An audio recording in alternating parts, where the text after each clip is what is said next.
Yeah. I really like nice, that. doesn't it? Oh, It's such really a nice colour. Yes, I like that. Isn't it nice?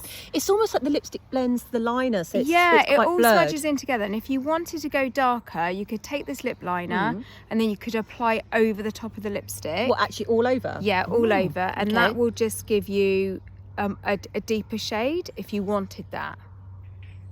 I suppose that's like two colours in one, isn't it, Yeah, really? exactly. But it just looks so chic. Like you could do that for if you're going for lunch with your mates or something. It's sort of like a satiny, creamy finish, isn't it? Doesn't Oh, that I look like beautiful? that. Yes. Paper. Put the links below. You'll be able to see it, and you'll be able to see it on all different skin tones.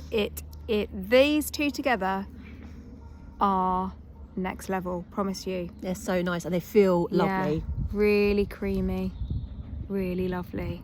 Straight in my makeup bag, please. You can have that. Oh, thanks. Bye. Bye, bye.